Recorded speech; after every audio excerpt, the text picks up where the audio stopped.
안녕하세요. 삶의 깊은 지혜를 품고 계신 구독자 여러분. 오늘 우리는 성경의 보물 같은 편지, 바로 베드로전서를 함께 펼쳐보려 합니다. 베드로전서, 삶의 지혜를 선물하는 따뜻한 메시지. 혹시 어려운 성경 이야기 아니야? 하고 생각하셨나요? 걱정 마세요. 베드로전서는 마치 인생 선배가 후배에게 들려주는 따뜻한 조언처럼 우리의 삶에 큰 위로와 희망을 주는 메시지들로 가득하답니다. 오늘 영상을 끝까지 보시면 예수님의 수제자였던 베드로가 우리에게 주는 삶의 지침을 잘 알 수 있을 거예요. 제가 기도하며 말씀을 묵상하며 정성껏 준비한 내용이니 구독과 좋아요를 눌러주시면 저에게 큰 격려와 응원이 됩니다. 주변 지인분들께 공유도 많이 해주시고요. 이 편지를 쓴 베드로는 예수님의 수제자였지만 때로는 실수도 하고 넘어지기도 했던 우리와 다르지 않은 평범한 어부였습니다. 갈릴리 바다에서 고기 잡던 거친 어부였던 그는 예수님을 3번이나 부인하는 큰 실수를 저지르기도 했죠. 하지만 부활하신 예수님의 회복시키시는 사랑을 경험하고 성령 충만함을 받은 후에는 초대 교회의 든든한 기둥이 되어 수많은 영혼을 하나님께로 인도하는 위대한 사도로 변화되었습니다. 그런 그가 인생의 황혼기에 다다라 로마 제국의 핍박 아래 흩어져 고난받는 성도들에게 진심을 담아 보낸 편지가 바로 베드로전서입니다. 오늘 이 15분 동안 베드로전서가 여러분의 삶에 어떤 의미 있는 메시지를 전하는지 쉽고 재미있게 풀어보겠습니다. 특히 우리가 인생의 후반부에 접어들면서 마주하게 되는 다양한 상황들, 즉 건강 문제, 관계의 변화, 상실감, 그리고 다가올 영혼에 대한 소망 등과 연결하여 베드로전서의 지혜가 얼마나 실제적인 위로와 방향을 제시하는지 함께 나눠보고자 합니다. 첫째, 흔들리는 삶, 굳건한 소망을 품으세요. 베드로전서 1장. 베드로가 편지를 쓸 당시 소아시아 지역의 성도들은 로마 제국의 극심한 박해와 사회적인 냉대 속에서 많은 고난과 핍박을 겪고 있었습니다. 재산을 몰수당하고 가족과 헤어지고 심지어 목숨의 위협까지 받는 상황이었죠.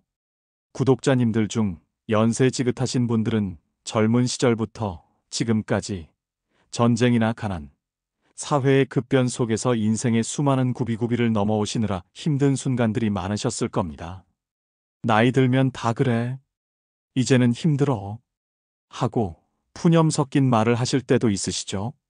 육신의 연약함, 경제적인 어려움, 외로움, 자녀 문제로 인한 마음의 아픔 등 우리를 흔들리게 하는 요소들은 여전히 많습니다. 하지만 베드로는 그들에게 산 소망을 이야기합니다. 마치 꽁꽁 얼어붙은 겨울 땅 속에서도 봄을 기다리는 씨앗처럼 우리는 예수님 안에서 영원히 살아있는 소망을 가지고 있다는 거예요. 이 소망은 결코 시들거나 사라지지 않는, 흔들리지 않는 소망입니다. 베드로는 이렇게 선포합니다. 찬송하리로다. 우리 주 예수 그리스도의 아버지 하나님이 그 많으신 긍휼대로 예수 그리스도를 죽은 자 가운데서 부활하게 하심으로 말미암아 우리를 거듭나게 하사 산 소망이 있게 하시며 썩지 않고 더럽지 않고 쇠하지 아니하는 유업을 있게 하시나니 곧 너희를 위하여 하늘에 간직한 것이라. 베드로전서 1장 3절에서 4절. 우리가 겪는 잠깐의 고난은 우리의 믿음을 더욱 단단하게 만드는 과정이라고 베드로는 말합니다. 이는 마치 보석이 불을 통해 더욱 아름다워지는 것과 같습니다. 우리가 겪는 어려움이 결코 헛되지 않으며 오히려 우리의 믿음을 순금처럼 연단하는 과정이라는 것이죠. 바로 이 구절처럼요. 그러므로 너희가 이제 여러 가지 시험으로 말미암아 잠깐 근심하게 되지 않을 수 없으나 오히려 크게 기뻐하는도다. 너희 믿음의 확실함은 불로 연단하여도 없어질 금보다 더 귀하여 예수 그리스도께서 나타나실 때에 칭찬과 영광과 존귀를 얻게 할 것이니라. 베드로전서 1장 6절에서 7절. 얼마나 든든한 말씀인가요? 지금 겪는 어려움이 있다면 이것이 나의 믿음을 귀하게 만드는 과정이라고 생각해 보는 건 어떨까요? 예를 들어 갑자기 찾아온 건강 문제로 인해 병상에 누워 있거나 매일 약을 드셔야 하는 상황이라고 해봅시다. 또는 자녀 문제로 마음 아파하고 계신다면 이 고난이 결국 우리의 믿음을 더욱 순금처럼 연단하여 하나님 앞에 귀하게 설 수 있도록 하는 과정이라고 믿고 인내하는 것이지요. 매일 아침 눈을 뜨는 것이 고통스러울 수 있지만 주님, 오늘 이 어려움 속에서도 제가 믿음을 잃지 않게 하옵소서. 이 시간을 통해 주님을 더욱 깊이 알아가게 하옵소서라고 기도할 때 우리의 믿음은 더욱 견고해지고 영적인 힘은 더욱 단련될 것입니다. 우리의 믿음이 순금처럼 단련되어 하나님께 칭찬받을 날이 올 것이라고 베드로는 확신 있게 이야기합니다. 둘째, 나그네로서 아름답게 살아가기. 베드로전서 2장 3장. 베드로는 우리를 이 땅에서 살아가는 나그네 또는 순례자라고 표현합니다. 이는 우리가 이 세상에 영원히 머무는 존재가 아니며 우리의 진정한 본향은 하늘에 있음을 상기시켜 줍니다. 마치 여행자가 잠시 머무는 곳에서 예의를 지키고 아름다운 흔적을 남기듯 우리도 이 세상에서 잠깐 살지만 하나님의 백성답게 살아가야 한다는 뜻이죠. 특별히 베드로는 그리스도인으로서 우리가 어떻게 살아야 하는지 구체적으로 가르쳐 줍니다. 세상 사람들에게 손가락질 받지 않고 오히려 선한 행동으로 하나님의 영광을 드러내라고 말해요. 사랑하는 자들아, 거류민과 나그네 같은 너희를 권하노니 영혼을 거슬러 싸우는 육체의 정욕을 제어하라. 너희가 이방인 중에서 행실을 선하게 가져 너희를 악행한다고 비방하는 자들로 하여금 너희의 선한 일을 보고 오시는 날에 하나님께 영광을 돌리게 하려 함이라. 베드로전서 2장 11절에서 12절. 이 말씀은 우리가 살아가는 모든 순간, 특히 가족, 이웃, 그리고 사회 속에서 우리의 행동 하나하나가 하나님께 영광이 될 수 있음을 일깨워 줍니다. 남편과 아내, 종과 상전, 자녀와 부모 등 각자의 위치에서 본분을 다하며 서로를 존중하라고 합니다. 특히 이 구절처럼요. 아내들아, 이와 같이 자기 남편에게 순종하라. 이는 혹 말씀을 순종하지 않는 자라도 말로 말미암지 않고 그 아내의 행실로 말미암아 구원을 받게 하려 함이니 너희의 두려워하며 정결한 행실을 봄이라. 베드로전서 3장 1절에서 2절. 이 말씀은 당시 핍박받던 여성 그리스도인들에게 큰 용기와 지혜를 주었을 거예요. 불신 남편을 둔 아내들이 남편을 말로 설득하기보다 경건하고 정결한 행실을 통해 믿음의 본을 보임으로써 남편의 마음을 움직일 수 있다고 가르칩니다. 지금 시대에 맞게 해석하자면 배우자와의 관계에서 서로 존중하고 사랑으로 섬기는 것이 얼마나 중요한지 강조하는 것이겠죠. 예를 들어 부부관계에서 서로의 의견이 다를 때 나의 주장을 내세우기보다는 상대방의 말을 경청하고 배려하는 마음을 가지는 것이 될 수 있습니다. 며느리나 사위와의 관계에서 어른으로서 지혜를 나누되 그들의 삶을 존중하고 칭찬하며 본이 되는 모습도 여기에 해당할 것입니다. 자녀나 손주들이 부모님이나 할머니, 할아버지를 보면서 우리 엄마 아빠는, 우리 할머니 할아버지는 정말 인자하고 지혜로운 분이야 라고 말할 수 있다면 그것만큼 귀한 유산은 없을 것입니다. 또한 그는 온유하고 안정한 심령을 가지라고 권면합니다. 나이가 들면서 고집이 세지거나 화를 잘 내는 대신 부드럽고 차분한 마음을 가지라는 조언은 어쩌면 우리에게 가장 필요한 덕목일지도 모르겠습니다. 이 구절을 한번 보실까요? 너희의 단장은 머리를 꾸미고 금을 차고 아름다운 의복을 입는 외모로 하지 말고 오직 마음에 숨은 사람을 온유하고 안정한 심령에 썩지 아니할 것으로 하라. 이는 하나님 앞에 값진 것이니라. 베드로전서 3장 3절에서 4절. 우리가 나이가 들면서 외모를 가꾸는 것에 대한 관심이 줄어들 수도 있고 혹은 젊은 시절 못지않게 외모를 꾸미는 분들도 계실 겁니다. 하지만 베드로는 겉모습보다 더 중요한 것이 바로 마음의 아름다움이라고 강조합니다. 예를 들어 마트에서 줄을 서다가 새치기하는 사람을 보거나 운전 중에 답답한 상황을 마주하거나 자녀들과의 대화에서 서운한 마음이 들 때 화를 내기보다는 그럴 수도 있지 하며 온유하고 차분하게 반응하는 연습을 하는 것이죠.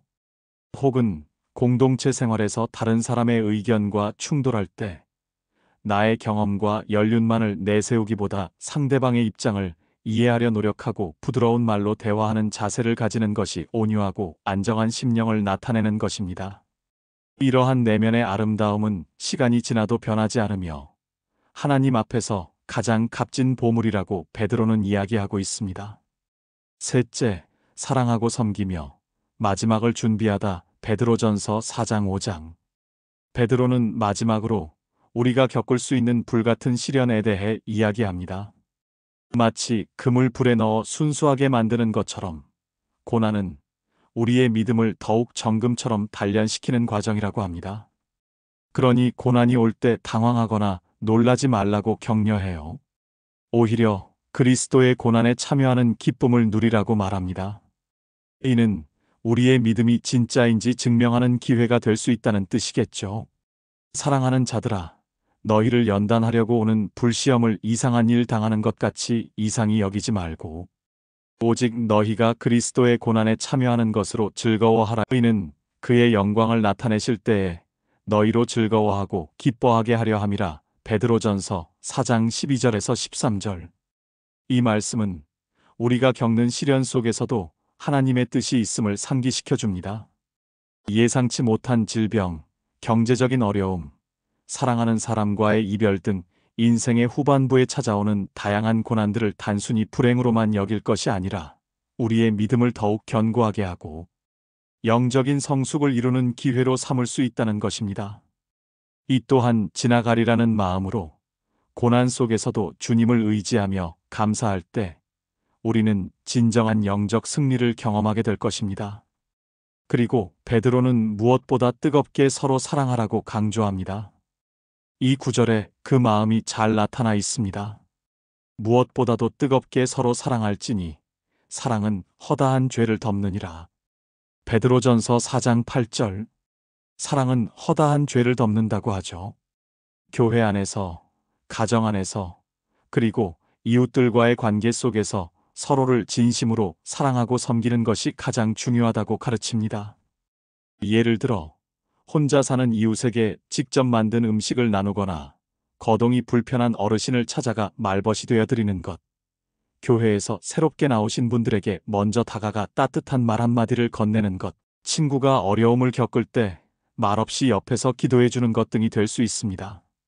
우리 어른 세대가 가진 삶의 경험과 지혜는 젊은 세대에게 큰 자원이 될 수 있습니다. 이웃을 돌보고 봉사하며 다음 세대를 사랑으로 격려하는 삶은 우리 자신에게도 큰 기쁨과 보람을 가져다 줄 것입니다. 받은 은사대로 서로를 섬기고 특별히 교회의 지도자들에게는 이 구절처럼 겸손히 섬길 것을 당부합니다. 너희 중에 장로된 자들에게 권하노니 나는 함께 장로된 자요 그리스도의 고난의 증인이요 나타날 영광에 참여할 자니라. 너희 중에 있는 하나님의 양 무리를 치되 억지로 하지 말고 하나님의 뜻을 따라 자원함으로 하며 더러운 이득을 위하여 하지 말고 기꺼이 함으로 하며. 베드로전서 5장 1절에서 2절. 이 말씀은 교회 안에서 직분을 맡은 분들에게는 물론 가정이나 사회에서 리더의 역할을 하는 모든 시니어 분들에게 큰 울림을 줍니다. 경험과 연륜이 쌓인 만큼 겸손한 마음으로 기꺼이 섬기는 자세를 가질 때 우리는 진정한 존경을 받게 될 것입니다. 인생의 여정을 향해 묵묵히 헤쳐나가는 우리들에게 베드로전서는 더욱 큰 울림을 줍니다. 만물의 마지막이 가까이 왔으니 그러므로 너희는 정신을 차리고 근신하여 기도하라. 베드로전서 4장 7절. 이 말씀처럼 주님의 재림을 소망하며 항상 깨어 기도하고 서로 사랑하며 하나님의 영광을 드러내는 삶을 살라고 권면하는 것이죠.